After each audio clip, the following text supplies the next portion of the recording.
এটা আমার দাদির মুখ থেকে বলতেছে, আমার বাবাকে বলছে তুই সর। তো হঠাৎ করে দেখলাম যে দাদি চুপ হয়ে গেল, মানে তাকে ধরে শুধু পারতেছে না মাটিতে আছাড় দিতে, মানে আমার মা আর বাবা ধরে রাখছে আমার, এবং আমাদের সেই সময় একটা কাজের মেয়ে ছিল ওই উনিও ধরে রাখছেন। তো একটা সময় দেখলাম আমার দাদির কণ্ঠে সেই খালেদ ভাই যেটা বলে গেল যে বিকট হাসি, এটা কোনো মানুষের হাসি না রাসেল ভাই, জাস্ট মানে বিলিভ মি, এটা কোনো মানুষের হাসি না। আমি খুবই অবাক হচ্ছে একটা জিনিসে, যে সত্যি কথা বলতে কি যে খালেদ ভাই এবং আপনি দুজনেই আমাদের সাথে, মানে দুজনই এখানে এসেছেন দু ধরনের গল্প বলার জন্য, কিন্তু সামহাউ গত সপ্তাহে এরকম হয়েছিল যে সুমন ভাই তার গল্প ঠিক করে এসছে, আমাদের যে গেস্ট এসছেন তার সাথে সামহাউ সেটা রিলেটেড, আজকেও সামহাউ মিলে গেছে। এবং আমি কিন্তু মানে ব্যাপারটা এরকম ভাবিনি, আমি যে মানে খালেদ ভাইয়ের গল্পের কিছু অংশ আমি জানতাম, বাট এরকম ভাবিনি যে জিনিসগুলো এইভাবে মিলে যাবে। সামহাউ মিলে যাচ্ছে। এবং আপনি যে এখন আপনি মানে ইমেইলে সাধারণত হাসির কথাটা আমাকে লিখেছিলেন না, বাট এখন হাসির কথাটা বলছেন, সো মিলে যাচ্ছে সবকিছু।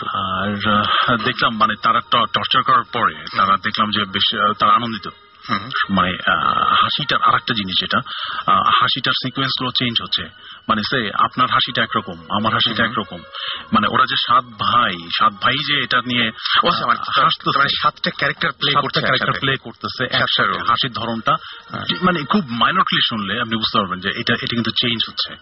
আচ্ছা, তো একটা স্কেলে নাই, অ্যাটলিস্ট মানে বোঝা যাবে যে একজন বৃদ্ধ মানুষের অত শক্তিও নাই, অত জোরে হাসি না, এইভাবে জোরে হাসার মতো শক্তি নাই। তো সেই সময় যখন তারা হাসতো তখন আমার মা জিজ্ঞেস করতো, আমার মা ততদিনে ইউজ হয়ে গেছে, তখন জিজ্ঞেস করতো যে আচ্ছা তোমরা যে এইভাবে অত্যাচার করো এটা কি ঠিক করো? দেখ তুই তো মেজ বউ, তুই তো বউদের ভিতরে খুব ভালো, আর বাকিগুলো তো সবাই তোর কিন্তু শত্রু, তুই কিন্তু সাবধানে থাকবি। এই ধরনের কথাবার্তাগুলো বলতো, যেগুলো মানে আমার দাদির পক্ষে এই জিনিসগুলো বলা কোয়াইট ইম্পসিবল। আর আমাদের পরবর্তীতে কোনো বিপদ আপদ হবে কিনা আমার মা আবার এগুলো ততদিনে মানে বুঝে গেছেন যে একটা পর্যায়ে তাকে জিজ্ঞেস করলে কিছু অ্যাডভান্স নিউজ পাওয়া যায়। তো আমার মা জিজ্ঞেস করতো যে তোমরা এইভাবে আরো এসো না, এইভাবে অত্যাচার করো না, বৃদ্ধ একটা মানুষ নামাজ পড়ে, আমিও নামাজ পড়ি, তো তোমরা এসো না। হ্যাঁ তুই তো নামাজ পড়িসই, তুই নামাজ পড়িস বলেই তো তোকে আমরা ভালোবাসি। তো গত রমজানে এসছিলাম, তুই এত ভয় পাইছিলি কেন? তো বললো যে হ্যাঁ আমি বুঝতে পারছি আপনারা এসেছিলেন। আমি তখন আমার মা ওই গত বছর যে বছর মানে যে সময়টা হয় তার আগের বছরে এরকম একটা ঘটনা ঘটে, রমজান মাসে সেই সময় ভাত মানে চুলাতে দিবে, ওই সময় দেখে যে জানলার পাশ দিয়ে কিছু একটা সানসেটের উপর থেকে কিছু একটা ধূপ করে নামলো, মানে জানলা বন্ধ, বাট আমার মা ফিল করছে যে কিছু একটা নামছে। তারপরে দেখলো যে অনেকগুলো, আমার মা জানলা দিয়ে উকি দিল, উকি দেওয়ার পর পরে দেখে যে অনেকগুলো বাচ্চা, ছোট বাচ্চা দৌড়ে দৌড়ে দৌড়ে দৌড়ে হেঁটে যাচ্ছে সানসেটের নিচে, একদম সানসেটের নিচে দিয়ে। রাত বাজে তখন কটা, 3টা, যেটা সম্ভবই না আমার মা নিজে চোখে দেখা। আমার মা 3টার সময় সবকিছুই সম্ভব।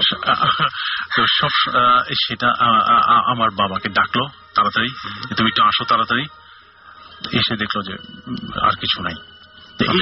এরকম একটা ঘটনা। তো ওই সাত ভাইয়ের একজন রিপিট করতেছে, বলতেছে যে তুই তো গতবার এত ভয় পেয়েছিলি কেন? আমি তো তোকে দেখতে আসি পাবনা থেকে, তুই এরকম ভয় পাবি না, আমরা কিন্তু তোকে আসবো দেখতে, তোকে আমরা পছন্দ করি।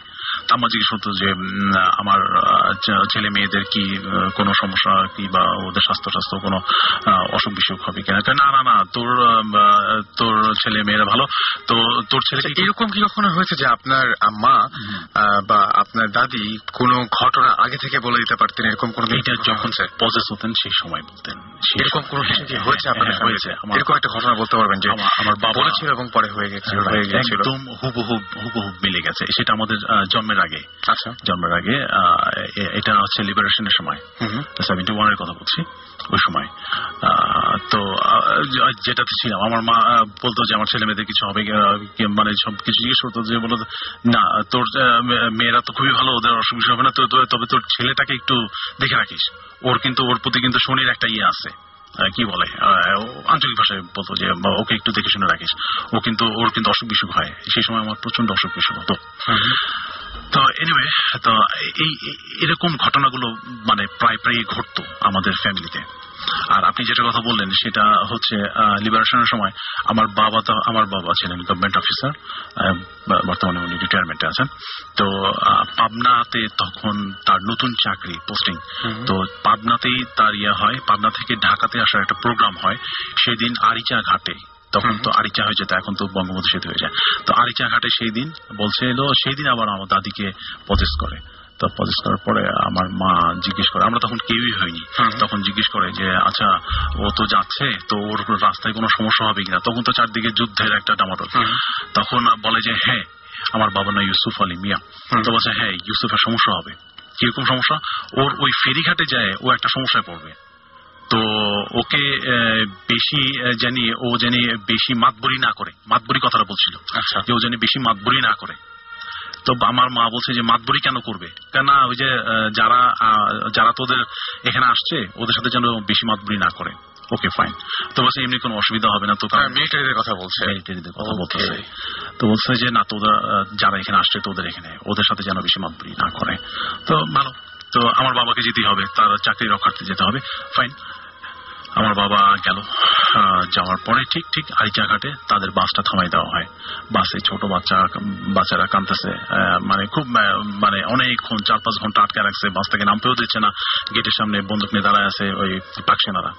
আমার বাবা কি করলো, আমার বাবা বাস থেকে নামে নাই, জাস্ট ওই যে কন্ট্রাক্টর যেখানে দাঁড়িয়ে থাকে ওখানে গিয়ে বললো যে ভাই এখানে বাচ্চারা আছে, এদেরকে কিছু দেন, এরা অনেকক্ষণ ধরে মহিলারা আছে, তাদেরকে কিছু নামার সুযোগ দেন, আমরা একটু কিছু খাবার দেন আমাদের। তো বলতেছে তুই কে? তখন ইয়েতে জিজ্ঞেস করতেছে ওরা হিন্দিতে বা উর্দুতে, যেটা বলছে যে তুই কে? ফাইন। দেখার পরে আমার বাবা বললেন যে হ্যাঁ দেখো আমি, আমার তখন ডান্ডি কার্ড বলে, ওরা বলতে ডান্ডি কার্ড, তখন আমার বাবা আইডি কার্ডটা দেখালো গভর্নমেন্টের কাছে, ঠিক আছে। তো বলছে যে সব মানে আমার বাবা কেউ আসতেছে না বাসের ভিতরে, আমার বাবা এগিয়ে আসছে, এটাতে তারা খুব মানে অ্যাস্ট্রোনাইজ, প্লাস আমার বাবার প্রতি আমার বাবাকে ডেকে নিয়ে ক্যাম্পে আগে বসালে সব আইডি কার্ডটা দেখলো, দেখার পরে একটা পর্যায়ে বলে ঠিক আছে, তখন ওরা দিয়ে দেয়। তারও 4-5 ঘন্টা পরে বাসগুলো ছাড়ে। এই একটা হ্যাসেল হয়েছিল। যেটা হচ্ছে সেটা হচ্ছে কোথায় হ্যাসেলটা হবে এটা ওকে। আপনার জীবনে আপনি আপনার লাইফ টাইমে কোনো কিছু দেখেছেন, আপনার কোনো এক্সপেরিয়েন্স আছে? আমি ফিল করেছি, আমরা এখন যে বাসাটাতে থাকি, আমার বোনদের বিয়ে হয়ে গেছে, আমি আম্মার সাথে আছি, আব্বা আম্মার সাথে আছি, বাট পাশের একটা ফ্ল্যাটে আমাদের 4টা রুম। এই 4টা রুমের ভিতরে একটা রুম আছে যে রুমে আমাদের মানে বোঝা যায় যে somebody living is over there, somebody এক্সিস্টেন্সটা মানে বোঝা যায়। কেমন বোঝা যায়? কারেন্টটা চলে গেল, কারেন্টটা চলে যাওয়ার সাথে সাথে চেয়ারে একটা খট করে একটা শব্দ হলো, মনে হলো যেন ওই চেয়ারটাতে কেউ একজন বসেছিল। আচ্ছা, ওই চেয়ারটাতে কেউ বসেছিল। তারপরে আমাদের ওই রুমটাতে আমাদের ডিপ ফ্রিজটা আছে, ডিপ ফ্রিজটা আপনি উপরে উঠিয়ে যখন ঢাকনাটা লাগাবেন খট করে একটা শব্দ হলো, মনে হলো কেউ যেন এটা যেন লাগাচ্ছে, মানে একটা এক্সিস্টেন্স বোঝা যায়। আচ্ছা, বাট ওরা কিন্তু আমাদের কোনো ক্ষতি করে না। কিন্তু এরকম ঘটনা আপনাদের মানে কারেন্ট চলে গেলে হয় না, এই কারেন্ট থাকা অবস্থাটা কখনো কখনো শুনেছেন? আপনি একা শুনেছেন নাকি সবাই শোনে? আমার ফার্স্ট অ্যানিভার্সারিতে আমরা সবাই মিলে গেস্টরা চলে গেছে, আমরা গিফট খুলতেছি, রাত 12টা-1টা মতন বাজে। সেই সময় আমার ওই যে একটু আগে বলেছিলাম যে আমার চাচিদেরকে সবাইকে দেখায় যে আমরা আসি, আমাদের এক্সিস্টেন্সটা ওরা বুঝায়।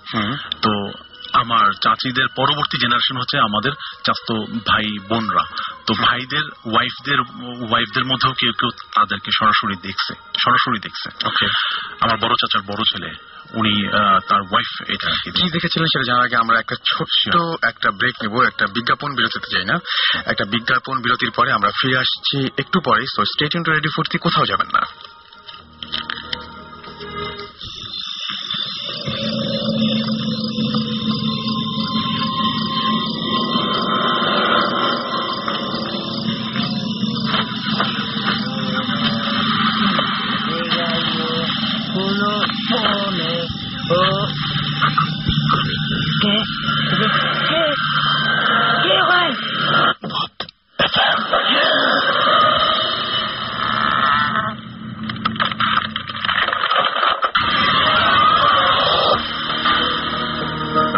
শুনছেন সবসময় রেডিও ফুর্তির সাথে আছে রাসেল, চলছে ভূত এফএম। এবং আমাদের প্রথম যে ঘটনাটা আমরা শেয়ার করেছিলাম সেই সময় অথই আমাদের SMS করে জানিয়েছিলেন যে স্টোরিটা তার কাছে অনেক ভয়ঙ্কর লেগেছে। অলরাইট, সুমন আমাদের লিখেছেন খুব ভয়ানক ঘটনা, আপনারা অনেক সাহসী। আমাদের প্রথম যে দুজন গেস্ট ছিলেন তাদেরকে বলেছেন। আলিম লিখেছেন যে কেন তার SMS পড়া হচ্ছে না, আসলে অসংখ্য SMS আছে, আসলে গল্পগুলো শুনতে শুনতে SMS কিছু কিছু চিন্তা করার কোনো কারণ নেই। আচ্ছা, তার একটা এক্সপেরিয়েন্স আছে, তাদের গ্রামে তার ঘরে প্রতিদিন অচেনা একটা গাছের পাতা পাওয়া যায়, মানে তিনি জানেন না এটার মানে কি। ওকে, আমার যেটা মনে হয় যে আপনি মেইল করে আপনাদের পুরো ঘটনা যদি একটু ডিটেল বলেন তাহলে ভালো হয়। সেটা হচ্ছে মেইল করার আমি অ্যাড্রেসটা দিয়ে দিচ্ছি, bhutfm@radiofurti.fm, BHOOT ভূত FM @radiofurti FOORTI এখানে আপনি ইমেল করতে পারেন এবং ইমেল করার সময় অবশ্যই আপনার নাম, ঠিকানা এবং ফোন নাম্বার এই তিনটা অবশ্যই অ্যাড করতে ভুলবেন না। আর ডক্টর জাহিদ আমাদের লিখেছেন যে আমি চ্যালেঞ্জ করলাম যে সমস্ত ঘটনাগুলো হচ্ছে সেই সমস্ত ঘটনাগুলোর সায়েন্টিফিক ব্যাখ্যা তার কাছে রয়েছে এবং তিনি বলছেন যে অ্যাকচুয়ালি ভূত বলে তো কিছু নেই এবং তিনি বলছেন যে কোনো প্রবলেম তিনি দূর করে ফেলতে পারেন। আমি আপনার সাথে একেবারেই একমত হচ্ছি না, কারণ আপনি ব্যাখ্যা করবেন সায়েন্স দিয়ে। সায়েন্স আর এই প্যারানরমাল যে সমস্ত ব্যাপার স্যাপার সেই সমস্ত ব্যাপার স্যাপারকে আসলে মানে একটাকে দিয়ে আরেকটা যদি আপনি একটা জাজ করতে চান তাহলে এটা সবচাইতে বড় ভুল কাজ হবে আমার মনে হয়, কারণ সায়েন্সের এটা ভাবার মতো কোনো সাবজেক্টই না। ওকে, সো আমার মনে হয় যে না, জিনিসটা আমরা আসলে ওইভাবে চিন্তা করছি না। আমরা যেটা চিন্তা করছি যে কিছু ঘটনা সেটাকে অবশ্যই আমরা সায়েন্স দিয়ে বা বিচার করার জন্য আমরা এখানে একদমই কেউ চেষ্টা করছি না। আচ্ছা, যাই হোক, আমাদের সাথে যিনি এতক্ষণ কথা বলছিলেন তার সাথে আমি মাঝখানে থামিয়ে দিয়েছিলাম এবং আমরা একটা ব্রেক নিয়েছিলাম। আমরা তার কাছে আবার ফিরে আসবো। প্লিজ আপনার যে ঘটনাটা বলছিলেন সেইখান থেকে আবার আসি। Thank you, fine. আমার বড় চাচার বড় ছেলে, ইনফ্যাক্ট আমাদের বংশের বড় ছেলে, বড় ভাই, সম্মান করি তাকে সবাই আমরা। তো উনার ওয়াইফ নতুন বিয়ে হয়েছে, তো গ্রামের বাড়িতে গেছেন।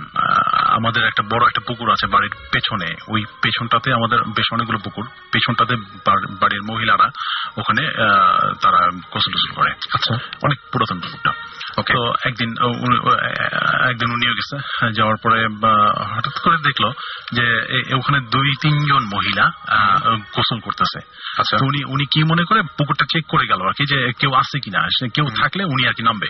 আচ্ছা, তো উনি কি করলো, উনি বাসার ভেতরে গিয়ে উনার কাপড় চোপড় যা যা নিছে সব নিয়ে সাথে সাথে it's a matter of 1 minute উনি আবার গেল। আর ওই মহিলারা ওই মানে যে স্টেজে ছিল তাদের 1 মিনিটের ভিতরে ওখান থেকে চলে আসার কথা না, বা তাদের আনুষঙ্গিক যে গোসলের যে পর্যায়ে যে কাজগুলো থাকে সেগুলো শেষ হওয়ার কথা না। উনি এসে দেখলেন পুকুর ঘাট সম্পূর্ণ শূন্য, এবং কিছুক্ষণ আগে যে এখানে যে কেউ যদি গোসল করার যে একটা সিঁড়ির উপরে, আমাদের বড় একটা সানবাঁধানো সিঁড়ি আছে, সিঁড়ির উপরে যে পানিটা নিয়ে সাবান টাবান ইউজ করা যে বিষয়গুলো থাকে ওগুলো কিছুই নেই, কোনো চিহ্ন নেই।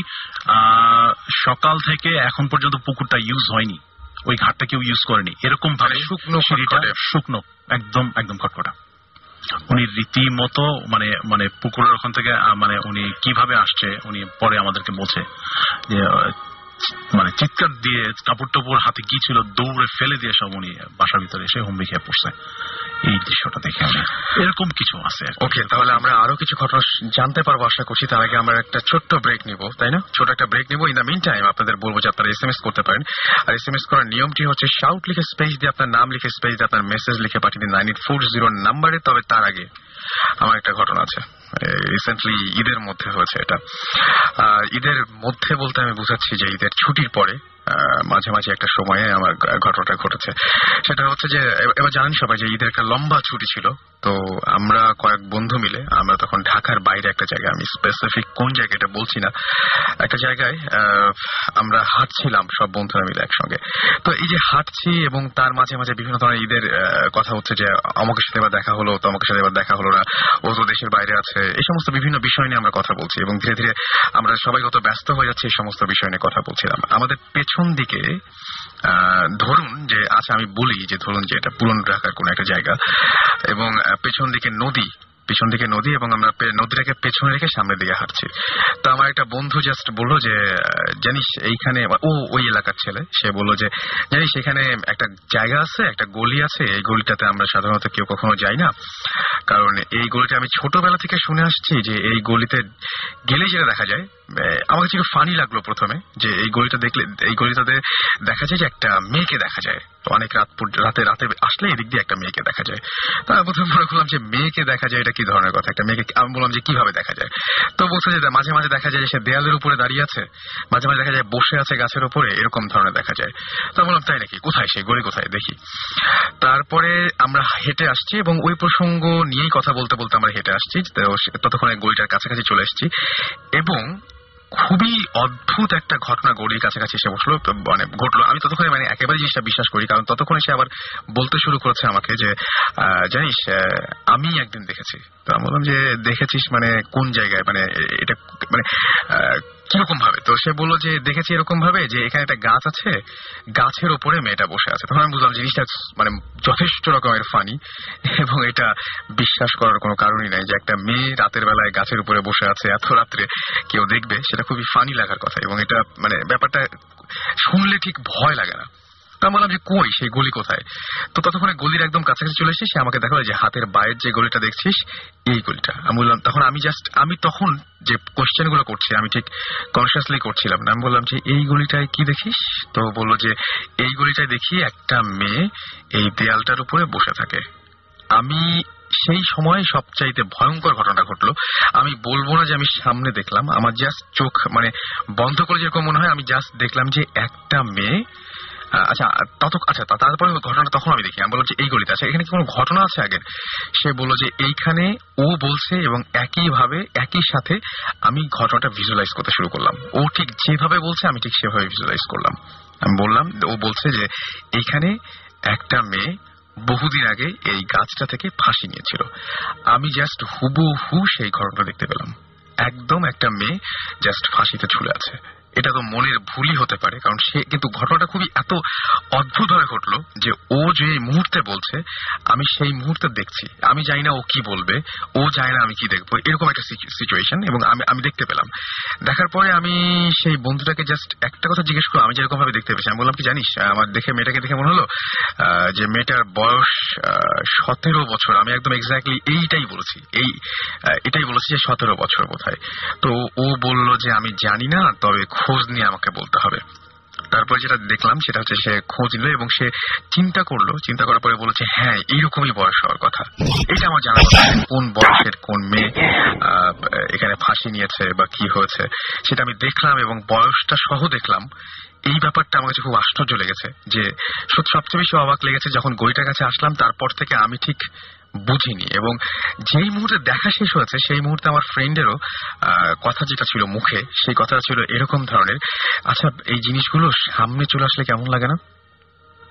মানে হোয়াট ইজ দিস? মানে আমি যিনি ও গল্পটা বলছে বা ঘটনাটা বলছে আমি দেখছি, এবং যে মুহূর্তে দেখা শেষ হলো সেই মুহূর্তে সে ঘটনাটা শেষ করলো এভাবে, এগুলো হুট করে সামনে চলে আসলে কেমন লাগে না? আমি আমার বন্ধুকে বললাম যে তুই যখন ঘটনাটা বলছিলি ঠিক সেই মুহূর্তে আমি জিনিসটা দেখেছি, এবং যখন দেখাটা শেষ হলো তখন ঠিক সেই মুহূর্তে তুই এই কথাটা বললি যে আচ্ছা এটা হুট করে সামনে আসলে কেমন লাগে না? মানে এখনো ভাবতে গেলে আমার গলা শুকিয়ে আসছে।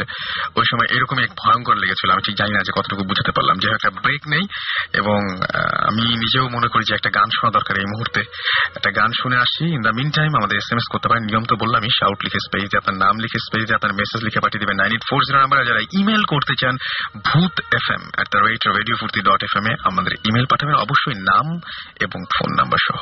ফিরে আসছি একটু পরে। স্টে টিউনড রেডিও ফুর্তি, কোথাও যাবেন না।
সবসময় এবং চলছে ভূত এফএম। ভূত এফএম আপনাদের সবাইকে আমরা স্বাগত জানাচ্ছি। আর এই মুহূর্তে একটা ইমেল পড়তে যাচ্ছি আমি। সেই ইমেলটা হচ্ছে যে আমাকে ইমেলটা পাঠিয়েছেন হচ্ছে মুমিত ইমেল পাঠিয়েছেন, এবং মুমিত একটা বেসরকারি বিশ্ববিদ্যালয়ে পড়াশোনা করছেন তিনি, এবং আমি তার ভাষা একটু পড়তে থাকি। তিনি যে আমি থাকি পুরান ঢাকার রাজার দেউরি এলাকায়। আমার সাথে কিছুদিন আগে একটা অস্বাভাবিক ঘটনা ঘটে, এবং থার্সডেতে এমনিতে রাস্তায় অনেক জ্যাম থাকে। সেদিন আমার এক ফ্রেন্ড আমাকে নীলক্ষেতে থাকতে বলে বিকেল 4:30টার দিকে। আমি বাসা থেকে বের হই 4টার দিকে, মেইন রোডে এসে রিক্সা খুঁজতে থাকি। এই রিক্সাওয়ালা বলে নীলক্ষেত 80 টাকা, কিন্তু ভাড়া হবার কথা 40 টাকার বেশি না। আমি সামনের দিকে তাকালাম, রাস্তার দেখতে পেলাম অনেক জ্যাম, রিক্সা নিলে অনেকক্ষণ বসে থাকতে হবে এক জায়গায়। তাই আমি হাঁটতে শুরু করলাম এবং আমার ফ্রেন্ডকে ফোনে বলে দিলাম যে 5টার সময় নীলক্ষেত থেকে আমার আসতে দেরি হবে। এরপর আমি হাঁটতে হাঁটতে অনেক দূর আসলাম। পুরান ঢাকার মাহুতটুলিতে আসার পর আমি দেখলাম রাস্তার জ্যাম অনেক কমে গেছে, তাই আমি রিক্সা নেওয়ার ডিসিশন নিলাম। এক ব্লু শার্ট পরা রিক্সাওয়ালাকে বললাম, সে বলল 50 টাকা। আমার একটু রাগ লাগলো যে এত দূর আসার পরেও এত টাকা ভাড়া চায়। তাই আমি ডিসাইড করলাম যে আজকে যত কষ্টই হোক হেঁটে যাব। বাট অনেক দূর আসার পর আমি অনেক টায়ার্ড ছিলাম। আমি আরো অনেক দূর হেঁটে চলে যাই 7 রওজা নামের মাজারের কাছে। খুব দ্রুত হেঁটে যাই। যেই মাজার ক্রস করতে থাকি, কে যেন আমার ডান হাতটা ধরে আমার সাথে হাঁটতে থাকে, ডান পাশে হাঁটতে থাকে আর কি। আমি পাশে ফিরে দেখি একজন বুড়ো লোক, সাদা দাড়ি, লম্বা গোল চেহারার মানুষ আমার হাত ধরে আছে। সে একটি পুরনো মেরুন কালারের পাঞ্জাবি পরে আছে এবং আমি তাকে আগে কখনো দেখিনি। সে আমাকে বলে যে, কাকা আপনি হাঁটছেন কেন? ওই রিক্সাওয়ালা কত ভাড়া চায়? আমি তাকে বললাম, কিন্তু আমার মনে আসে নাই যে লোকটা কি করে জানলো আমি রিক্সাওয়ালাকে যেতে বলেছি, কারণ সে চেয়েছিল কারণ সেটা ছিল মাহুতটুলিতে, যেটা সেখান থেকে অনেক দূর, এবং আমি অনেক দ্রুত হেঁটে এসেছি। একজন বুড়ো লোক কি করে জানলো আমার দূরের ঘটনা? সে যদি আমাকে সে সময় দেখে থাকতো তবে সে কি করে এত দ্রুত মাজারের কাছে এলো? সেটাই কথা, যে অনেক দূরের ঘটনাটা করেছিল। এবং মাজারের কাছে এসে একজন বৃদ্ধ ভদ্রলোক তাকে জিজ্ঞেস করলেন যে, তুমি ওই রিক্সাওয়াটাকে কেন চলে যেতে বললা, বা কি অবস্থা, হেঁটে যাচ্ছ কেন? সে আমাকে না চিনে কেন আমার হাত ধরলো তা আমার মাথায় আসেনি তখন। সে আমাকে বলল, তোমার নাম কি এবং আমি কি করি? আমি তাকে বললাম সব। আমি বললাম, আপনি কোথা থাকেন? সে আমাকে মাজারের দিকে ইশারা করে বললেন যে তিনি যেখানে থাকেন, মাজারটা দেখিয়ে দিয়ে বললেন। মাজারের পাশ দিয়ে রাস্তা চলে গেছে। আমি মনে করলাম যে হয়তো সেই রাস্তা ইশারা করছেন তিনি। তাকে বললাম যে আমার জন্য দোয়া করেন। তখন সে আমার মাথায় হাত রাখেন। আমি ফিল করি যে তার হাত অসম্ভব নরম। মনে হলো কেউ আমার মাথায় খুব ঠান্ডা বাতাস দিচ্ছে, এসিড ঠান্ডা বাতাস দিচ্ছে। আমি তাকে জাস্ট 2 সেকেন্ডের মধ্যে পাশে তাকিয়ে দেখি লোকটা নেই। আমি আশেপাশে সব জায়গা খুঁজলাম, কিন্তু তাকে পেলাম না। সেখানে কোনো গলিও ছিল না। মাজারের পাশে যে রাস্তা গেছে সেখানে দেখলাম, সেখানেও নেই। একটু সামনে আনন্দ কনফেকশনারি ছিল, সেখানে দেখলাম, সেখানেও নেই। তখন ব্যাপারটা আমার কাছে কিছুটা অস্বাভাবিক মনে হলো। আমি আবার দ্রুত হাঁটতে লাগলাম এবং হাঁটতে হাঁটতে চলে আসলাম অন্য একটা জায়গায়। সেই জায়গাটা আমি বলছি, সেটা হচ্ছে সেন্ট্রাল জেলের কাছে। সেখানে একটা মাজার আছে যার নাম মাকুশা মাজার। সেই মাজার ক্রস করার সময় কি যেন আমার পেছন থেকে ডাক দিল এবং বলল যে, মামা 15 টাকা, যাবেন? ঘুরে দেখি সেই ব্লু শার্ট পরা রিক্সাওয়ালা, যে কিনা অনেক দূরে আমার কাছে 50 টাকা চেয়েছিল। আমি সেই মুহূর্তে এতটা ভয় লাগলো যে কোনো কথাই বলতে পারলাম না। এই রিক্সাওয়ালা কেন এত কম চায়? এতটা দূরে তার সাথে আমার কেন আবার দেখা হলো? এবং সেই রিক্সাওয়ালা সম্পর্কে কিভাবে বুড়ো লোকটা জানলো? কেনই বা 2টা মাজারের সামনে এতগুলো অস্বাভাবিক ঘটনা ঘটছে, সেটা ভেবে আমি কোনো কথা বলতে পারলাম না। আমি রিক্সাতে চড়ে বসলাম, নীলক্ষেত গিয়ে তাকে ভাড়া দিয়ে চলে আসলাম। সেদিন সারা রাত ঠিক মতো ঘুমোতে পারিনি। কয়েকদিন পর একজন হুজুরকে সব ঘটনা জানালাম। সে আমাকে বলল যে যারা মাজারে থাকে তারা অনেক আল্লাহওয়ালা ছিলেন এবং তাদের কাছে হয়তো জিন থাকতো। মানুষ বাঁচে কম, বাট জিন বাঁচে প্রায় 1000 বছর। তাই হয়তো তাদের খেদমতকারী জিন এবং মাজারের কাছে থাকে। সে ক্লান্ত দেখে আমাকে হেল্প করেছে। এরকম একটা ঘটনা লিখে পাঠিয়েছেন আমাদেরকে, এবং আমার কাছে ঘটনা খুবই ইন্টারেস্টিং লেগেছে এবং আমি নামটা আরেকবার বলতে চাই। আমাদেরকে এই মেইলটা করেছিলেন মুমিত। সুতরাং আপনি যদি ইমেইলে এরকম বড় ধরনের ঘটনা জানাতে চান বা আমাদের সাথে আসতে চান এখানে, তাহলে আপনি যেটা করতে হবে, আপনাকে আমাদেরকে ইমেইল করতে হবে। ইমেইলের অ্যাড্রেসটা হচ্ছে bhutfm@radiofurti.fm। যাই হোক, আমাদের সাথে আমরা গল্পের মাঝখানে ছিলাম, সেই গল্পের ঘটনায় আবার ফিরে আসবো। এবং আপনাদের নিশ্চয়ই মনে আছে যে খালেদ সাইফুল্লাহ, যিনি আমাদের ঘটনাটা বলতে বলতে একটা জায়গায় শেষ করে ফেলেছিলেন প্রায় শেষের দিকে। তো খালেদ সাইফুল্লাহ কাছে আরেকবার একটু ফিরে আসবো, আমরা জাস্ট ওই ঘটনাটার ইতি টানতে চাই। খালেদ ভাই, কি হয়েছিল তারপরে? আপনি যখন বলেন যে কাজের মেয়ে ঢাকায় আসার পরে তারপরে তাকে বললেন যে সেই একই কথা বলছে, সেই যে আপনার যে বোন পজেসড হয়েছিল যার মাধ্যমে, তার নাম উচ্চারণ করে বলছে, তারপরে বলল যে ওই বাথরুমটায় থাকবো। এরপরে কি ঘটেছিল? এর মাঝখানে বলি যে এলিন বলেছে ভূত এফএম এর আজকের যে ঘটনাগুলো সেগুলো অনেক রিয়েলিস্টিক, শুনতে ভালো লাগছে। থ্যাংক ইউ সো মাচ যারা আমাদের সাথে এত রাত্রে কষ্ট করে জয়েন করেছেন। আমাদের সেই সমস্ত গেস্টদেরকে আরো একবার ধন্যবাদ জানাবো আমি। ওকে খালেদ ভাই, আমার ভূতের কাহিনী যেটা ছিল যে ওটা কিন্তু কাহিনী ওখানেই শেষ, এবং জিন ঘোষণা দিয়ে গেল যে আমি এই বাসায় এই বাথরুমে থাকবো। তারপর আমরা ভয় পেলাম, এবং সে যখন ড্রেসটা চেঞ্জ করে ওই মেয়ের আর কোনো সমস্যা হয়নি, কিন্তু দুদিন পরে ওই মেয়েকে আমরা বাড়িতে ঠিকমতো পাঠিয়ে দিই। আমাদের ভয় লেগেছে। এরপর আমি খোঁজ নিলাম যে কেন এটা হবে। আমার মানে এই মেয়ে কোন ভাবে আমার বোনের কথা জানলো এবং ওই ড্রেসটা পরার কারণে এটা হলো।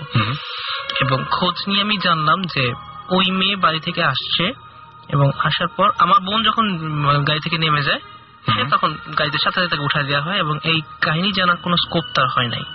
একেবারে দুটো বিচ্ছিন্ন ঘটনা। এবং মানে আমার বোন একটা জামা গাড়িতে রেখে দিয়েছিল।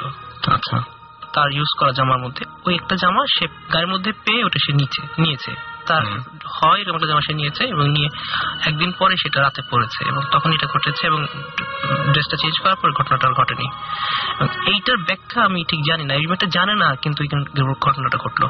এটা খুব অদ্ভুত। মানে এই জিনিসটা আমার সবচেয়ে অদ্ভুত লেগেছে যে আপনার বোন পজেসড হয়েছিলেন, তাকে মানে যারা মিস করছে তাদের জন্য একটু বলছি, পজেসড হয়েছিলেন, এবং আপনারা বললেন যে আপনার চাচা উনি একজন পীর, এবং তিনি নিজে দায়িত্ব নিয়ে সেই জিনটাকে বিদায় করেছিলেন। এবং বিদায় করার পরে আপনাদের ঢাকায় একজন কাজের মেয়ে আসলো, যে কিনা সেই জিনটা মানে জিনটা তাকে পজেসড করলো শুধুমাত্র আপনার বোনের একটা জামা ইউজ করার জন্য, রাইট? ওকে, কিন্তু আপনার সাথে কখনো কি কোনো সমস্যা হয়, মানে কোনো ঝামেলা হয়েছে আপনার সাথে এরকম পরবর্তীতে আর কখনো? না, আমার সাথে পরবর্তী ঝামেলা যেটা যে আমি তবুতে যেটা মানে সেটা আপনি বলেছেন, কিন্তু এমনিতে আপনাদের ফ্যামিলির আর কাউকে কোনো ডিস্টার্ব করে বা এরকম কিছু না? তারপর থেকে আপনার বোনেরও কোনো সমস্যা হয়নি, আপনাদের ফ্যামিলিতেও কোনো সমস্যা হয়নি? বা ওই বাথরুমটার কি অবস্থা?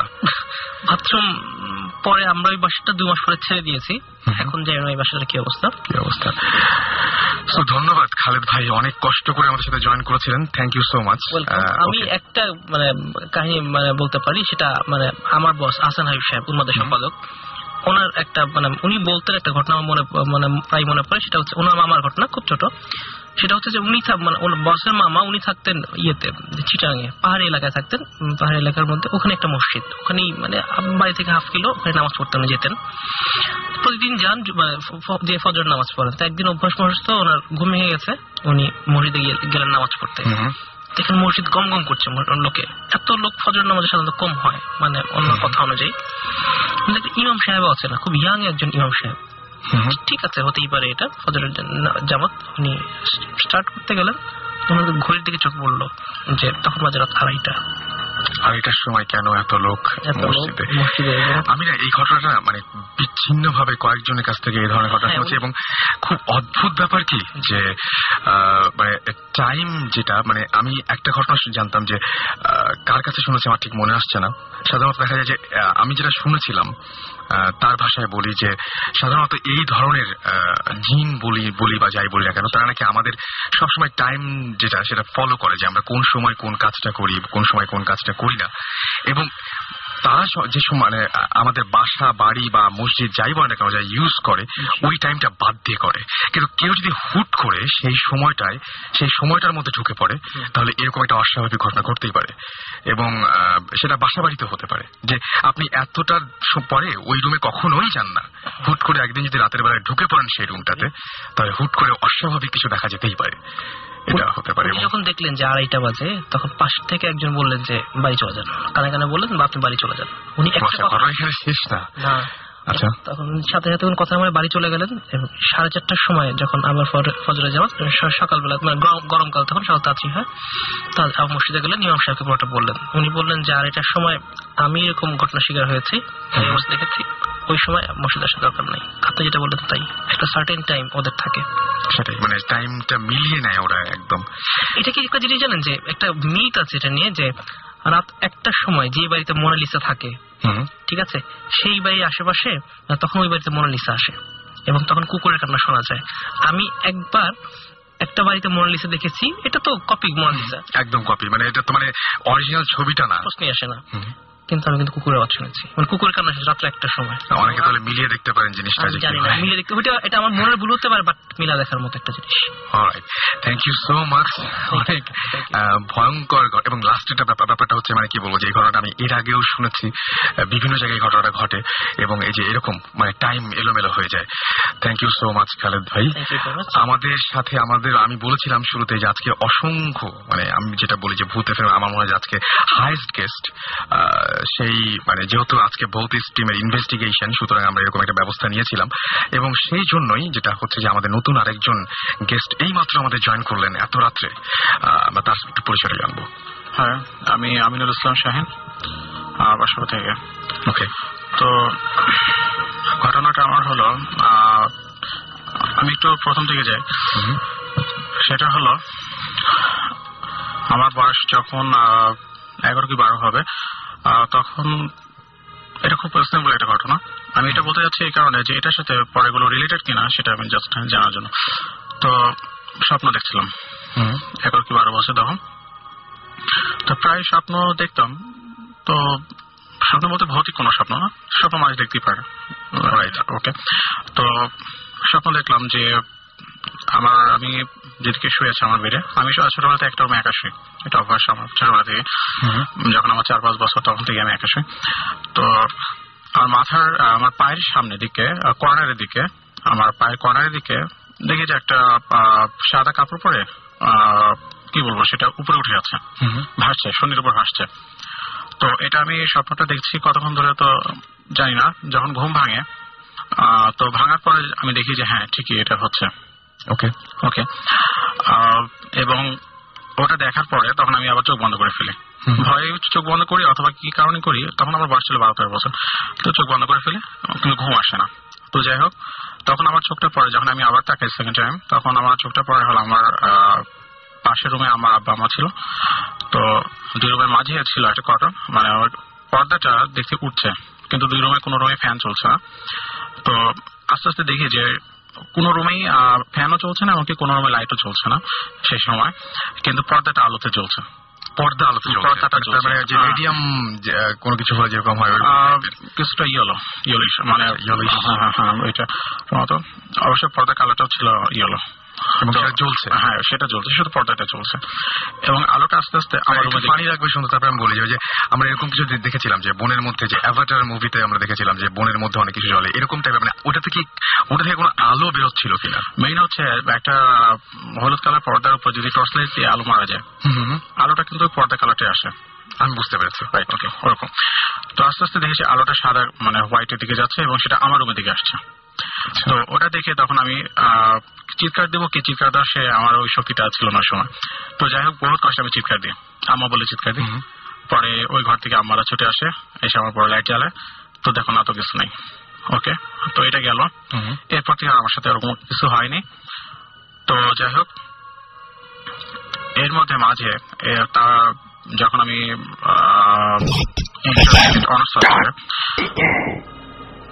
তখন যখন ফার্স্ট ইয়ারে, তখন আমরা বাসা চেঞ্জ করি। বাসা চেঞ্জ করার পরে যে বাসাতে আসে মাঝে, আমরা 3টা বাসা পাল্টাই।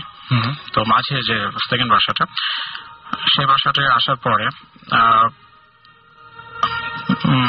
4 থেকে 5 মাস পরে ঘটনা, এই জিনিসটা আম্মা শুনতে পায়, আমার বোনও শুনতে পায়, কিন্তু আমি জানতাম না, জিনিসটা জানতাম না। তো আমি আম্মাকে একদিন বলি যে আম্মা দেখো, যে আমি প্রায় রাতে 1-2টার দিকে আওয়াজ পাই, একটা নুপুরের আওয়াজ পাই এই বাড়ির মধ্যে। তো আম্মা বলে যে এটা কিছু না, এটা আমার তো মনে খেয়াল। এটা তো আমরা অনেক জায়গায় অনেক গল্পে পড়ি, অনেক নাটক সিনেমা এগুলোতে দেখি। তো আপনি যেহেতু একদম পুরোপুরি মানে এটার একদম উইটনেস, আসলে ঘটনা কিরকম লাগে, মানে নূপুরের শব্দটা কিভাবে আসে? রিয়েল একটা নূপুর পায়ে পড়ে একটা মানুষ হাঁটলে যেমন আওয়াজটা হয় ঠিক সেম আওয়াজটা। আচ্ছা, মানে এটা কোন নাচের ছন্দ বা এরকম নাচের ছন্দ না, জাস্ট হেঁটে গেলে যেমন হয়, হেঁটে গেলে যেমন হয়, হাঁটার সময় যে কেউ হাঁটছে এরকম। তার মানে কেউ হাঁটছে এটা বোঝানোর জন্য আমরা বলতে পারি যে নূপুরটা পড়া, মানে নূপুরের সাউন্ডটা আমরা পাই, নাহলে তো সাধারণত বোঝার কথা না। রাইট, ওকে, হ্যাঁ, সে তো নূপুর ছাড়া হাঁটতে পারে, নূপুর ছাড়া হাঁটতে পারে, তখন আমি বুঝতে পারবো যে কেউ হাঁটছে। হ্যাঁ। তো যাই হোক, আমি কিন্তু জানি না যে মাঝে মাঝে শুনতো এটা। আমাকে বললাম যে আওয়াজটা তো আমি শুনতে পাই এরকম। তা আমার প্রথম আমাকে বললো যে না, এটা কিছু না, এরকম হতে পারে। তো যাই হোক, পরে আমার বোন একদিন বললো যে আওয়াজটা আমিও তো শুনতে পাই। ওকে, তা আমার তার 2-3 মাস পরে বলতেছে এই আওয়াজটা আমি শুনছিলাম। আমি আমাকে বলি তুমি আমাকে বলো না কেন? ওকে, আমি তো শুনতে পাই না। তো যাই হোক, এরকম। তা আমি যে রুমটাতে শুতাম সেই রুমের আমার বেডের ডান সাইডে জানালাটা ছিল, জানালার সাথে আমার বেড। সো প্রায় রাতে জানালার পাশে দিয়ে একটা ঝড় হওয়ার আগে একটা বাতাস হয়, যেমন একটা জোরে বাতাস চলে যায়, সেম বাতাসটা, অথচ কোনো ঝড় টড় নাই, কোনো কিছু নাই, এবং এটা কোনো বর্ষার সিজন বা কোনো ইয়ার সিজন না। যাই হোক, তো আমাকে বললাম যে এটাও কি আমার মনে ভুল? তো যাই হোক, এরকম হলো। এবং নূপুরের যে ঘটনাটা সেটা হলো প্রতিদিন রাত 1টা থেকে 1:30টার মধ্যে, ঠিক এই টাইমটা থেকে হতো। টাইম একটা ফিক্সড ছিল। আচ্ছা, মানে এটা কোনোদিন হেরফের হতো না? এটা হেরফের হতো না। ওকে, তারপরে তো আমরা বাসাটা ছেড়ে দিই। বাসাটা ছেড়ে দেওয়ার পরে তারপর আমরা এখন বর্তমানে যে বাসাটা আছে, তো এই বাসাটা যে ঘটনাটা ঘটে সেটা আসলে আমি খুবই নার্ভাস। তো ফার্স্ট টাইম আমাদের গ্রামের বাসা হচ্ছে কুষ্টিয়া। তো যার কারণে আমাকে জমি জমা মাঝে যেতে হয়, গ্রামে যেতে হয়। তো একবার আমার দেশে গেল, তো বাড়িতে আমি তখন একা ছিলাম। আমি বাসায়, আমার বোনের বিয়ে হয়ে গেছে, তো বাসায় আমি আর আমার আম্মাই থাকি। আচ্ছা, তো আমার দেশে গেলে আমি আমার রুমে একা, সম্পূর্ণ একা। তো বাড়িতে আমরা যে বাড়িতে ভাড়া থাকি, বাড়িতে ভাড়াটিয়ারা বাড়িওয়ালারা যারা, তারাও চলে গেছে, মানে পুরো বাড়িতে আমি একা। তো যাই হোক, তো এখন বাসাতে একা, আমাদের বাসাটা হচ্ছে একতলা টাইপ। আচ্ছা, একতলা, সম্পূর্ণ একতলা টাইপ এরিয়া নিয়ে, একটা বড় একতলা নিয়ে। তো রাত আনুমানিক 2টা থেকে 2:30 বা 3টে এরকম হবে। প্রথম যখন, তখন আমার ঘুম এমনিতে একটু পাতলা, মানে কোনো কিছু আওয়াজটা হলে আমার ঘুম ভেঙে যায়। তো রাত 2টা মনে এরকম হবে, তো আমার ঘুম ভেঙে যায়। তো ঘুম ভাঙতে পারে। তো ঘুম ভেঙে আমার চোখ পড়ে আমার বেডের সামনাসামনি, তো ডান সাইডে বের হওয়া দরজার পাশে আমাদের ওয়াল আয়না, এবং আয়নার পাশে একটা ছোট্ট একটা জায়গা আছে ওয়াল। তো ওখানে দেখে একটা শেপ দেখতে পাই। আচ্ছা, চোখটা আমার ওখানে পড়ে, যেহেতু সামনাসামনি, তো শেপ দেখতে পাই, একটা পুরো হিউম্যান শেপ। এবং আমি অতটা গুরুত্ব দিই না যে এটা হতে পারে, ছেড়ে পড়তে পারে কোনো কিছু, তো ভালো কথা। তো শেপ পড়ছে, তো আমি আবার 2-3 মিনিট আগে আসছে ওখানে, যে অন্য কিছু হচ্ছে কিনা। তো যাই হোক, 2-3 মিনিট পর আস্তে আস্তে শেপটা চলে গেল। আচ্ছা, ওকে, তখন আমি এত গুরুত্ব দিই নাই যে কিভাবে শেপটা আসলো, কিভাবে চলেই পারে। হ্যাঁ, তো যাই হোক, তো আমার তখন দেশে। আচ্ছা, তো এই ঘটনা ঘটার 4-5 দিন পর একইভাবে আমার ঠিক রাত 2টা-3টা থেকে আমার ঘুম ভাঙে। 2টা-3টা দিকে, এবং সেকেন্ড টাইমে আমি ঘড়ি দেখি। আচ্ছা, এবং যেহেতু এটা পরপর একই টাইমে হচ্ছে, তার ফার্স্ট টাইমটা হয়তো একই টাইমে হবে ওরকমই। তো দেখি যে ওই সময় একই জায়গা, ঠিক একই ওয়ালের একই সাইডে ওইরকম একটা শেপ, হিউম্যান শেপ। এবং নিচের অংশটুকু মানে ডিভাইডেড, মানে একটা প্যান্ট পরলে যেমন একটা ছেলে মানুষ বা একটা পুরুষ মানুষ যেমন এরকম মনে হলো যে ডিভাইডেড একটা পুরুষের একটা শেপ। আচ্ছা, তো যাই হোক, তো শেপটা ওরকম আছে। তখন আমি একটু ভয় পাই, যেহেতু ফার্স্ট টাইম এরকম ঘটছে, সেকেন্ড টাইম ঘটছে, এবং একই টাইমে এবং একই সময় হচ্ছে এটা। তখন আমি বলবো যে আমার কি বাড়ির ঘরের মধ্যে কোনো কিছু কি এটা পড়ছে নাকি। তো জাস্ট আমি তো ওই সময় নড়িও না, কিছু না, আমি চুপ করে দেখতেছি ছায়াটাকে। আচ্ছা, ওকে, যাই হোক, 2 থেকে 3 মিনিট আমার এরকম হবে। এবং সবচেয়ে বেশি ভয় পাই যে সাধারণত আমাদের শেপটা হয় সাধারণত শ্যাডো কালার, যেটা আমাদের ছায়াটা শ্যাডো কালার হয়, 200 টাইপের হয়, কিন্তু এটা পুরো ব্ল্যাক। ব্ল্যাক বলতে কি, যে একটা ওয়াল, সাদা ওয়ালের উপর কালি মেখে গেলে যেমন হয়, ঠিক সেম ওরকম। তো ওটা দেখে পুড়ে গেলে। আচ্ছা, পুড়ে গেলে সাথে কি বেশি সিমিলার জিনিসটা? সিমিলার বলতে জাস্ট মাইকের কালারের মতন এরকম হবে, মাইকের কালারের মতো, মানে মাইকের উপর যে কালো ফোম থাকে আচ্ছা এটা মতন হবে। ওকে, তো ওটা দেখে আমি একটু ভয় পাই, যেমন ডিপলি কেন এটা। তো যাই হোক পরে 2-3 মিনিট এরকম থাকে এবং আমি এমনকি আমি নিজেকে চিমটিমারও দেখছি যে আমি আসলে কি ঘুমের মধ্যে আছে, মানে আপনি স্বপ্ন দেখছি কিনা, না এমনকি আমি স্বপ্ন দেখছিলামও না, আমি সম্পূর্ণ ওকে ওকে। তো দেখি যে সবচেয়ে ভয় পাই তখনই যখন দেখি যে শেপটা মাটিতে পড়ে যায়, মানে দেয়ালে থাকে, দেয়াল থেকে নিচে পড়ে যায়। আচ্ছা, এটা কি হিউম্যান শেপ? একদম হিউম্যান শেপ, সম্পূর্ণ মাথার আকৃতি বা কোনো কিছু বোঝা যায় না, কোনো কিছু বোঝা যায় না। তবে একটা মানুষ সামনে দাঁড়ালে তার পেছনে যে সাইডটা পড়ে, সম্পূর্ণ মুখমণ্ডলে যে আকৃতিটা বা বডি আকৃতিটা, যেটা শেপটা আপনার পুরো শেপটা একেবারে সম্পূর্ণ দাঁড়িয়ে আছে। এবং একটা সময় ঘরের কোনো মানে টেম্পারেচারের কোনো পরিবর্তন বা এরকম কোনো কিছু? না না না না, আপনার শরীর খারাপ বা এরকম মানে মাথা ব্যথা? না, আমার সাধারণত আমি ঘুমালে ফ্রেশ ঘুম হয়, আমার ফ্রেশ ঘুম হয়। এবং সবচেয়ে বড় কথা হলো সাধারণত একটা মানুষ দাঁড়ালে, একটা মানুষ যদি পড়ে যায়, শেপটা কিন্তু ওইভাবে পড়ে না, জাস্ট গুটিয়ে পড়া যেটা বলা হয়, শেপটা সেম এরকম গুটিয়ে পড়া, যেটা মাটিতে পড়ে যায়। আচ্ছা, সেম ওরকম। তো যাই হোক, তখন আমি উঠি, আস্তে আস্তে উঠি, প্রায় তাও 8 ঘন্টা পরে উঠি, আমার তো ঘুম আর হয় না। তো যাই হোক, উঠে লাইট জ্বালাই। ওকে, তো লাইট জ্বালে। সেদিন রাতে আর ঘুমাই, কখন ঘুমাচ্ছিলাম হয়তো ফজর আজানের সময় আমি ঘুমাই, হয় না। তো যাই হোক, এরকম ঘটনা পর আম্মা আসলো। তো আমি আমাকে বললাম যেরকম শেয়ার করার মতো মানুষ এখন তাকে তো ফার্স্টে বলতে হবে। তো যাক, তাকে সে আমাকে সান্ত্বনা দিয়ে বলে যে না, এরকম তেমন কিছু না, হয়তো মনে ভুল বা এরকম হতে পারে, যেটা স্বাভাবিকভাবে বলে মানুষ। তো যাই হোক, এরকম হওয়ার পর তারা 1 মাস পরে আম্মা আবার দেশে যায়, আবার দেশে যায়। ওকে, এবং এটা ঘটনাটা ঘটে যখন আমি একা থাকি তখন। ওকে, কিন্তু আমি আগে বলে রাখি, আমি কিন্তু এগুলো কিন্তু বিলিভ করি না। এখনো করেন না? এখন হয়তো বা একটু একটু। আচ্ছা, আসলে নিজের সাথে এক্সপিরিয়েন্সটা আসলে না ঘটলে বোঝা যায় না যে আসলে কতটা ভয়ঙ্কর হতে পারে বা কতটা রিয়েলিস্টিক লাগে তখন অনেক। ওকে, সো মানে এটা আপনি যখন দেখলেন যে পড়ে যাচ্ছে, পড়ে যাওয়ার পরে এটা রোল করে পড়ে, তারপরে কি হয়? তারপর কিছু হয় না। তারপরে কি আপনার মানে ওটা একদম ভ্যানিশ হয়ে যায়? ভ্যানিশ হয়ে যায়। ভ্যানিশ হয়ে যাওয়ার পরে আপনি কি করেন? ভ্যানিশ হয়ে যাওয়ার পর আমি আমার করণীয় কি, আমি ওখানে চুপ করে বসে থাকি এবং আল্লাহকে ডাকতে থাকি। আচ্ছা, এবং সেকেন্ডে আমি সূরা নাস, সূরা ফালাক আমি মনে মনে পড়ছি। আচ্ছা, যে এটা আপনি পড়তে পারেন। যে বোবা ধরলে যেরকম ধরনের সমস্যা হয়, সেই ধরনের এরকম একটা প্রবলেম আমার একবার হয়েছিল। আচ্ছা, একবার হয়েছে? যতবার দেখেছেন ততবারই হয়নি? না, কখনো না। এটা সম্পূর্ণ ডিফারেন্ট। এটা আগের বাসায়, যে বাসাটা আমি ছেড়ে আসছে সেই বাসাটা আমার একবার হয়েছিল। আচ্ছা, বোবা ধরার ব্যাপারটা আমরা জানি, কিন্তু এইটার সাথে বোবা ধরার কোনো রিলেশন নাই। ওকে, হ্যাঁ, এটা টোটালি এটা ডিফারেন্ট। তো যাই হোক, তো থার্ড টাইম যখন হয়, সেকেন্ড টাইমটা হলো, থার্ড টাইম হলো হচ্ছে আমার যখন আবার সেকেন্ড টাইম দেশে যায়। থার্ড টাইমটা হয় সেকেন্ড টাইমের 1 মাস পরে, প্রায় আনুমানিক 1 মাস পরে হবে এটা। ওকে, আমি যেহেতু 1 মাস চলে যাচ্ছে, আমি মনে করছি হয়তো বা গেছে, এটা আমার মনে ভুলটা বা কোনো প্রবলেম ছিল, হয়তো বা ফিজিক্যালি হয়তো বা হতে পারে। যেদিন যাই সেদিনই হয় নাকি? যে কোনো একদিনই হতে পারে? যে কোনো একদিন, যেদিন যায় সেদিন একবারই, ওই নাইটে আর আসে না সেটা। না, তা বলছি না, মানে আপনার আম্মু বা মানে যেদিন উনি দেশে, না, যেদিন যায় সেদিন হয় না। আচ্ছা, মানে হঠাৎ করে যে হঠাৎ করে যেটা, মানে এটা কোনো নিয়ম নেই। তো যারা এরকমই ঘুমিয়ে আছে, সেদিন ঘটনাটা ঘটছে। সেদিন হলো আমাদের অন্যান্য ভাড়াটিয়ারা ছিল, জাস্ট বাড়িওয়ালারা ছিল না। তো আমি যেখানে থাকি আমাদের বাড়িওয়ালার এরিয়াটার ভিতরে আমি থাকি, তো তারা ছিল না। মোটামুটি ওই এরিয়াটা আমি একা। আচ্ছা, ওকে। তো সেদিন আমি সাধারণত আমি রাতে 0 পয়েন্ট জ্বালায় আসি, ডিম লাইট যেটা বলা হয়, এবং ডিম লাইটটা হলো হলুদ, মানে আলোটা বেশি। আমি তো রাতে আলো, কারণ ওই ডিম লাইট আলো তো অনেক সময় পড়ি আমি, বড় লাইট জ্বালে না, যেটা ওইটাতে কাছে লেনে, যথেষ্ট উজ্জ্বল সেটা। হ্যাঁ, যথেষ্ট উজ্জ্বল। তো যাই হোক, তো সেদিন রাতে আমি ওই লাইট টাইট ঘুমাই একেবারে সুস্থ, ডিম লাইট কোনো কিছু জ্বালেনি। তো যাই হোক, অসুবিধা আছে। তো ওদিনকার এক্সপিরিয়েন্সটা হলো, ঠিক রাত 2টা থেকে 3টার সময় আমার ঘুমটা ভাঙে, এবং ঘুমটা ভাঙার পরে মনে হলো যে আমি একটা ফ্রেশ ঘুম দিচ্ছি। এবং সাধারণত রাত 11টা থেকে রাত 10টা, সকাল 10টার মধ্যে ঘুমালে মানুষের যেমন একটা হয় ফ্রেশনেস, মনে হচ্ছে আমি অনেক লং একটা ঘুম দিচ্ছি। আসলে ঘুম দিচ্ছে আমার 2-3 ঘন্টা।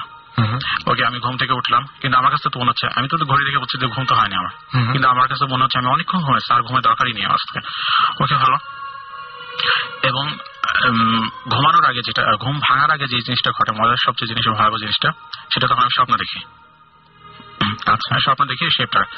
এখন মেন তখন আমি বুঝলাম যে তাহলে এটা আমার ফিজিক্যাল প্রবলেম হতো, যেটা আমি স্বপ্ন দেখতেছি হয়তো ওই জিনিস আমার মাথায় কাজ করতেছে, যার কারণে এটা জেগে দেখছি। আসলে ওইটা নিয়ে চিন্তা, আমি হরর মুভি দেখলো, আমি তখন এনজয় করি, বাস ওটা শেষ হয়ে যায়, আমি শেষ, ফিনিশ, মাথা থেকে শেষ। এই শেপের ঘটনা তাই, ভয়টা আমার 2-3 দিন থাকে, তারপর থাকে না। কিন্তু থার্ড টাইমের পরে আমি আর এটা মাথা থেকে সরাতে পারছি না।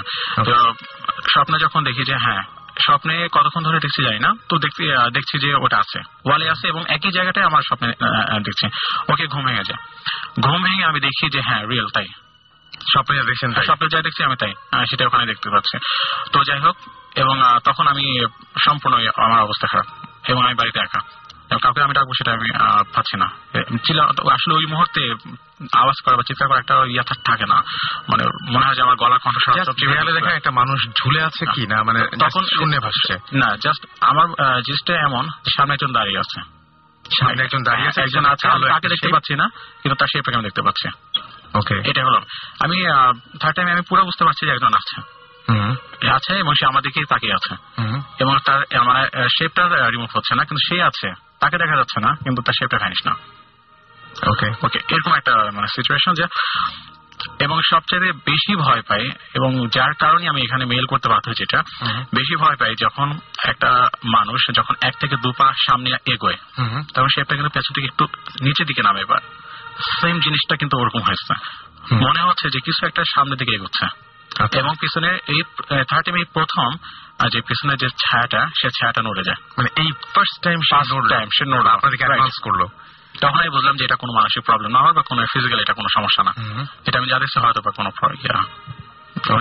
আছে কোনো কিছু, এটা যে তখন আগাচ্ছে, এবং আছে ডানে বা লেফট বা রাইট, এটা কোনো এটা সামনের দিকে আগাচ্ছে, জাস্ট ছায়াটা নিচের দিকে নামছে, ভাসটা হচ্ছে মানে সামনের দিকে সে আগাচ্ছে।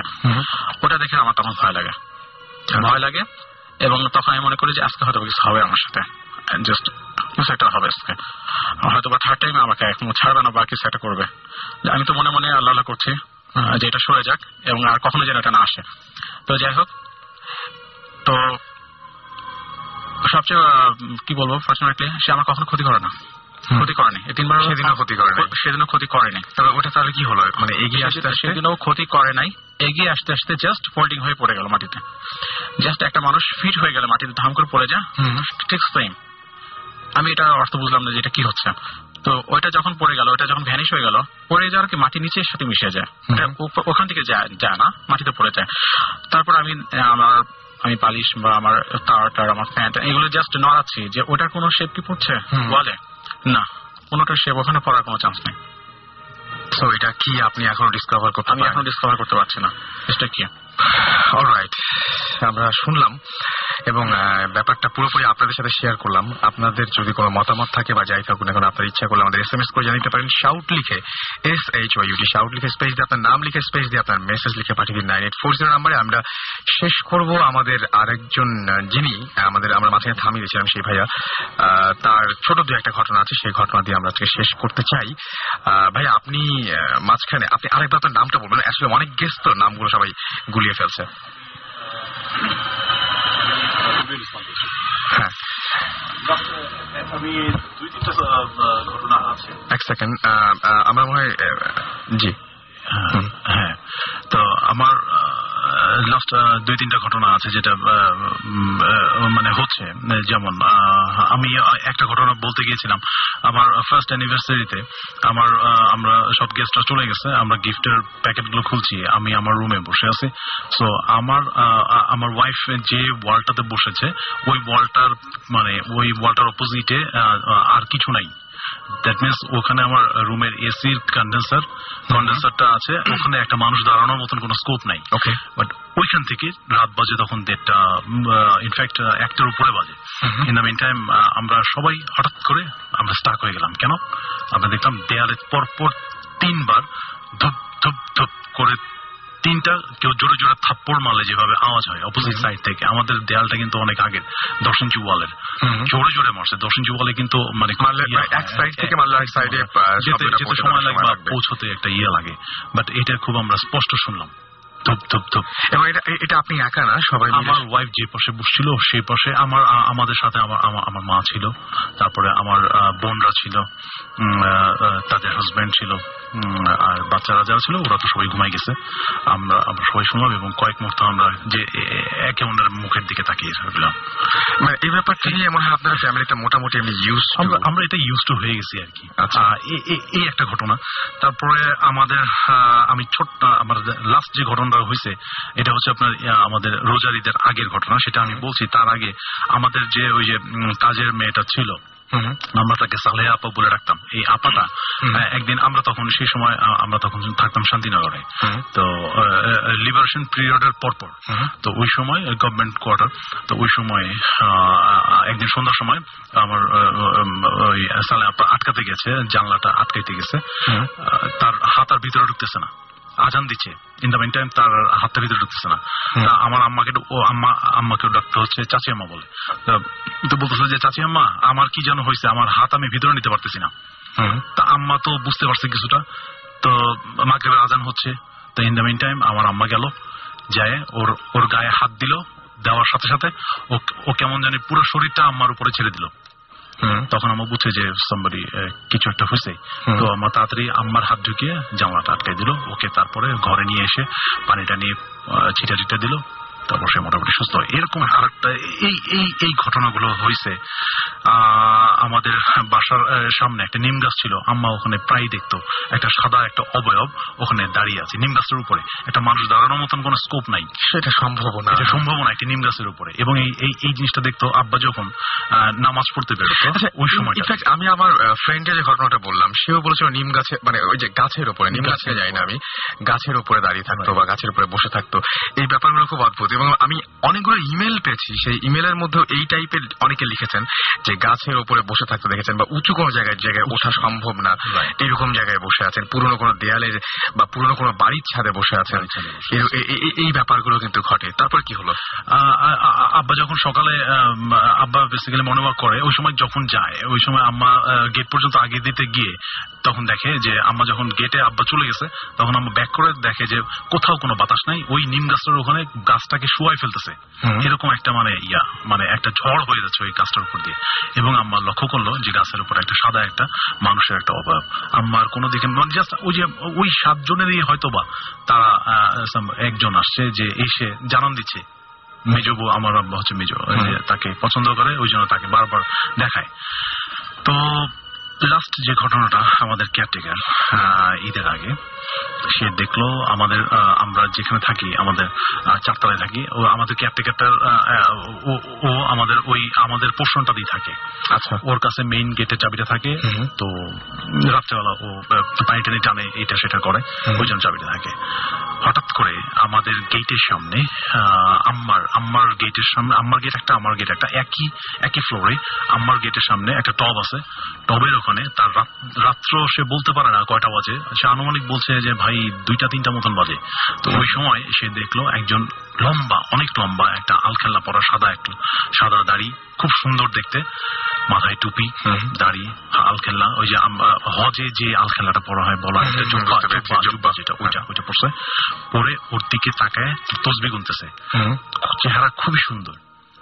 ও তাকায় কয়েক সেকেন্ড দেখে ওর সাথে সাথে ওর মানে যে কাঁথে শুয়েছিল সেই কাঁথটা চেঞ্জ করে অন্য কাঁথে শুয়েছে, যাতে সে দেখতে না হয়।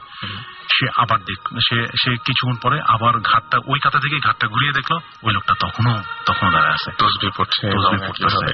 তারপরে সে কোন রকমের রাতটা পার করে, কিছুক্ষণ পরে সে ফিল করে যে ফজরের আজান দিচ্ছে, এরপরে তাকায় দেখে সে আর দেখেনি। পরের দিন আম্মাকে বললো, তো আম্মা বলার পরে যে বললো যে যা দেখছো ভালো দেখছো, সো এটা নিয়ে আর কাউকে কিছু বললো না তুমি। তো ইনফ্যাক্ট ওই তারা, আমি জানি না তাদের এক্সিস্টেন্স, তারা কিন্তু আমাদেরকে এই পর্যন্ত কোনো ক্ষতি করে নাই। এবং আমার আম্মা অনেক সময়, আমি যখন এগুলো আমার ফ্রেন্ড সার্কেলে বা আমার সবাইকে যখন আমি ইন্টারেস্টেড, একটা যখন আড্ডাতে বসি, ফ্যামিলি গ্যাদারিং বা ফ্রেন্ডস গ্যাদারিং এ বসি, তখন এগুলো যখন বিভিন্ন প্রসঙ্গ আসে, এগুলো যখন বলতে চাই, আম্মা দেখি যে রাজি হয় না, যে তুমি এগুলো বলো না। তো আমি ইনফ্যাক্ট সেই জন্য আপনি হয়তো আপনার নাম টাম কোনো কিছু হয়তো বলতে চান। আমি আম্মাকেও না বলে আসছি আর কি আজকে, এই আর কি। হ্যাঁ, এবং মানে কি বলবো যে আমি যেটুকু বলবো যে আপনি খুব কায়দা করে আজকে নিজের বাসায় না থেকে শ্বশুর বাড়ি থেকে আমাকে বলছেন। আমি মহাখালী থেকে। হ্যাঁ, সেটাই। তো এখন সেটা হচ্ছে যে মানে যদি কোনোদিন মানে এরকম কোনোদিন কি হচ্ছে যে মানে আপনি কি কখনো চান যে আপনার সামনে এরকম কোনো কিছু আসুক? তার মানে আপনার নিজের খুব ভয় লাগে? না, আমি চাই না, বাট আমি ফ্যামিলিগত ভাবে মানে অভ্যস্ত হয়ে গেছি। বাট এগুলো কিন্তু আমাদের বংশে মানে ছেলেদের সামনে যতখানি না ওরা এক্সপোজার হয়, আমাদের বংশে মানে আমাদের ওয়াইফদের, আমার চাচি, আমাদের জেনারেশনের আমার ওয়াইফ বা ভাবি যেটাই হোক, ওদের সামনে ওরা বেশি বেশি ধরা দেয়।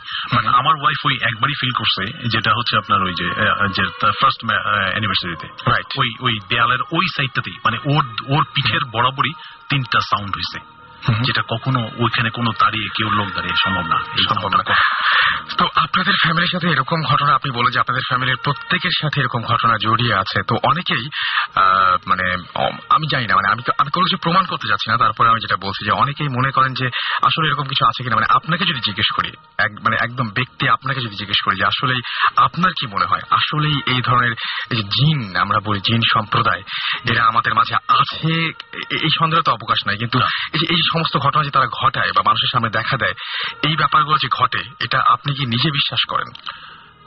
আমি একজন মুসলিম হিসাবে অবশ্যই আমি বিশ্বাস করি। সেটা তো বিশ্বাস করেন, কিন্তু এক্সিস্টেন্স আছে। হ্যাঁ, যা মানে মানুষ যে দেখে, এটা আপনি বিশ্বাস করেন কিনা? জিন তো আছেই, কিন্তু মানুষজন যে দেখতে পারে বা যে কেউ যে কোনো সময় এক্সপেরিয়েন্স করতে পারে, এটা কি আপনি বিশ্বাস করেন? আমি যদিও দেখি নাই, বাট আমি তো ফিল করছি তাদের একটা তারা যে আসছে আমার সামনে, এই জিনিসগুলো ফিল করছি। বাট আমি ফিল করি যে হ্যাঁ, এটা মানুষজন দেখে, কারণ এটা আমরা পবিত্র কোরআনই আছে, ওদের মানে প্যারালাল এক্সিস্টেন্সটা এটা ওখানে উল্লেখ আছে।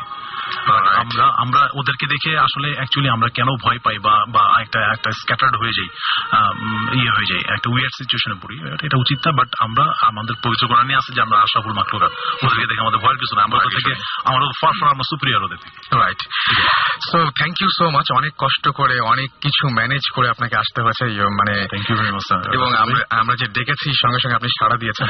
এবং আমার একটু বলে নি, আমার ওয়াইফের আরো বেশি ইন্টারেস্টেড। বেসিক্যালি আমি আপনাদের এই প্রোগ্রামটা সম্পর্কে জানতাম না, আমার ওয়াইফে আমাকে উদ্বুদ্ধ করছে, ইমেইলে লিখেছিলেন সেটা। তো ওর আসার কথা ছিল, আমার 3 বছর একটা মেয়ে আছে, তো ওর জন্য যাই হোক ওকে আসলে হয়তো বা একটু সমস্যাই হতো। তো ভাবি, আপনাকেও থ্যাংকস জানাচ্ছি যদি আপনি শুনে থাকেন এই মুহূর্তে, যে আপনার কারণেই আমরা পেয়েছি। এবং আজকে অসংখ্য মানুষ আমাদেরকে SMS করে জানাচ্ছেন যে ভালো লাগছে, ভালো লাগছে, ভালো লাগছে, ভয় লাগছে তারপরও ভালো লাগছে, ভয় লাগছে তারপরও ভালো লাগছে। এটা শুধুমাত্র আজকে যারা এখানে উপস্থিত ছিলেন, কষ্ট করে আমাদের মাঝে এসেছিলেন, তাদের কারণেই সম্ভব হয়েছে। এবং যারা এসেছিলেন, প্রথম 2 জন বন্ধু বাঁধনদের ঘটনাটা আমরা শুনেছি, তাদেরকে অনেক ধন্যবাদ। আপনারা যারা এখন এই পর্যন্ত এখানে আছেন, খালেদ ভাইকে ধন্যবাদ। আপনারা যারা এই মুহূর্তে আমার সামনে উপস্থিত আছেন, তাদের সবাইকে অসংখ্য ধন্যবাদ। অনেক কষ্ট দিলাম আপনাদেরকে, আপনাকেও ধন্যবাদ। আশা করছি যে যারা শুনছিলেন এতক্ষণ, আপনার নামটা আরেকবার বলবেন? শাহিন, আপনাকে ধন্যবাদ। আপনারা যারা এতক্ষণ কষ্ট করে শুনছিলেন, তাদেরকে আর কষ্ট দিব না, বরং বলবো যে আপনাদের রাতটা অনেক সুন্দর যাক, সামনের দিনগুলো অনেক সুন্দর হয়ে আসুক আপনাদের জীবনে, সেটাই আশা করব। আপনারা যারা ইমেল পাঠিয়েছেন এতক্ষণ কষ্ট করে, যারা SMS পাঠিয়েছেন, তাদেরকে অসংখ্য ধন্যবাদ। আমি দেখতে পাচ্ছি এখনো সোহাগ, ইনাম, সাইমা, অমি, ইমতিয়াজ, কবির, জোনায়েদ, সাজ্জাদ, ফরহাদ, জেরিন, আসিফ, তারপরে এছাড়াও দেখতে পাচ্ছি যে জুয়েল, তারপরে বৃন্ত, সনি, সজীব সহ অনেকে আমাদের সাথে জয়েন করেছেন। অনেক নতুন নাম, অনেক কিছু। এবং আমি অবশ্যই আপনাদের কথা দিচ্ছি যে এই SMS গুলো আমি সযত্নে রাখবো, যাতে আগামী সপ্তাহে আপনাদের সামনে SMS গুলো নিয়ে আসতে পারি বা তুলে ধরতে পারি। And stay tune to radio Foorti. সবসময় রেডিও ফুর্তির সঙ্গে থাকবেন। বেশি বেশি করে ভূত FM এর জন্য নিজেদের মনে সাহস সঞ্চয় করবেন, সেটা খুব ইম্পর্টেন্ট। আর যারা SMS পাঠাতে চান, তারা তো নিয়মটা জানেন, আর আজকে SMS পাঠিয়ে তেমন আর কোনো লাভ নেই। তবে ইমেইল করে, যারা বিশেষ করে ইমেইল করতে বলবো তাদেরকে, যারা বড় ঘটনা শেয়ার করতে চান এবং যারা বেসিক্যালি আমাদের শোতে আসতে চান এবং লাইভ আপনার এক্সপেরিয়েন্স শোনাতে চান সমস্ত লিসনারদেরকে, তাদের জন্য বলছি আপনারা যেটা করতে হবে সেটা হচ্ছে ভূত FM, BHOOT, ভূত radio Furti RADIOFOORTI Furti.fm এখানে আপনাদের ইমেল গুলো সেন্ড করতে পারেন আমাদের কাছে। সেই ইমেল থেকেই আজকে যারা যারা গেস্ট এসেছিলেন প্রত্যেকেই ইমেলের মাধ্যমে এসেছিলেন এবং ইমেলে আপনাদের গল্পগুলো বা ঘটনাগুলো আমরা জানতে পারি এবং সেইভাবে আপনাদেরকে আমরা এখানে নিয়ে আসি, সিলেক্ট করি সেভাবে। সো আপনারা বেশি বেশি করে ইমেল পাঠাবেন আমাদেরকে। আমাদের চমৎকার ইমেল পাঠিয়েছেন আরো অনেকেই, তাদের আমি নাম বলতে পারি নাই সময়ের অভাবে। সেটা আমাদেরকে আনোয়ার শাহাদাব, আপনার ইমেল আমাদের অনেক ভালো লেগেছে। আমাদেরকে ইমেল করেছিলেন হান্নান নয়ন, আপনার ইমেল আমাদের অনেক ভালো লেগেছে। আমাদেরকে ইমেল করেছিলেন মেহেদি রিভান, আপনার ইমেল আমাদের অনেক ভালো লেগেছে। রাসেল আল সালেহিন, আপনার ইমেল অনেক ভালো লেগেছে। আলিফ আপনার ইমেল অনেক ভালো লেগেছে। সজীব মাহমুদ খান, আপনার ইমেল অনেক অনেক বেশি ভালো লেগেছে। এবং এরকম ইমেল কিন্তু আমরা রেগুলার অসংখ্য পাচ্ছি আপনাদের কাছ থেকে। সুতরাং হয়তো সবাই শোতে আসছেন না। এছাড়াও আমি দেখতে পাচ্ছি যে ডিজে লিমন, তারপরে শাহ আরিয়ান, তারপরে তুষার রহমান, আপনাদের ইমেলগুলো আমাদের অনেক ভালো লেগেছে। সো ইমেল করবেন, রেডিও ফুর্তির সাথে সবসময় থাকবেন এবং চেষ্টা করব আপনাদেরকে নতুন ধরনের এক্সপেরিয়েন্স দিতে আগামী সপ্তাহে, এবং চেষ্টা করব আমরা সবাই মিলে আবার আগামী শোটা একসাথে এনজয় করতে। সো সেই পর্যন্ত সবাই ভালো থাকুন, সুস্থ থাকুন, সুন্দর থাকুন, মোস্ট ইম্পর্টেন্টলি ফুর্তি থাকুন, কারণ ফুর্তি থেকে আপনাদের